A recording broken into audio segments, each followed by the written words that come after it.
An unprecedented 40% of all children in America, 25 million, are growing up without their fathers. I don't have a relationship with my dad. I have no idea where he's living or anything. Haven't seen him in about 6 years. But there is so much the numbers don't reveal. That it can't depend on him, but it can depend on my mom. When I go to hug him or something, he doesn't know what to do because we just don't know each other well enough. If I met my father today, I'd ask him why his drugs were more important than I was. A decade ago, Princeton sociologist Sarah McClanahan, who happened to be a single parent, set out to show in her research of nearly 100,000 children that having one parent was just as good for kids as having two. The findings surprised her.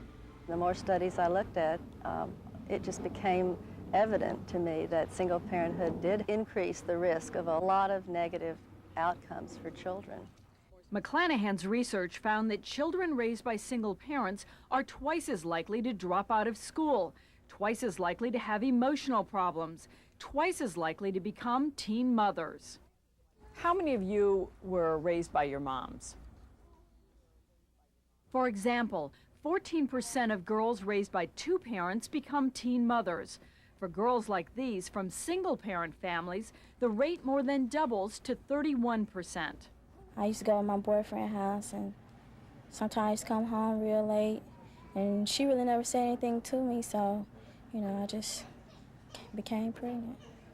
Having two parents there that can back each other up and set the boundaries turns out to be a very important thing. And just as important for boys. Boys who grow up without fathers are twice as likely to get in trouble, frequently with the law.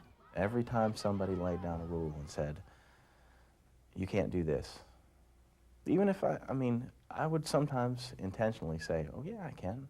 Travis Simpkins was kicked out of 3 schools and kept breaking the rules until he ended up here, in prison. He is serving 5 years for robbing a bank. Travis says he needed a father. I think I needed somebody not only to say, you can't cross this line, because that's only half the job, but I needed somebody that I could say, I want to be like him. Travis's parents divorced when he was 2. When his father dropped out of his life, his mother did double duty. I was, I think like a lot of us in those days, inclined to think that I could indeed be a really good mom and a really good dad. I was wrong about that. For one thing, there was no fear. And I think that's a role a father plays, whether he knows it or not. Unlike most young men in prison, Travis grew up in these comfortable surroundings, went to private schools, and always got good grades. The one thing he seems to share with his fellow inmates is fatherlessness. While there is no conclusive link between absent fathers and crime, studies have found as many as 70% of young men in prison grew up without fathers. I don't think my father even knew that when he showed up every 2 years or called every 6 months, that I was hurt. And looking back, I do think I was angry. Travis does not blame his father for his crime, but he, like a growing movement of people across the nation, is convinced that fathers make a critical difference. Travis's father, James Borton, felt he could not explain himself in an interview, but he did write this letter expressing his remorse, which he offered to read.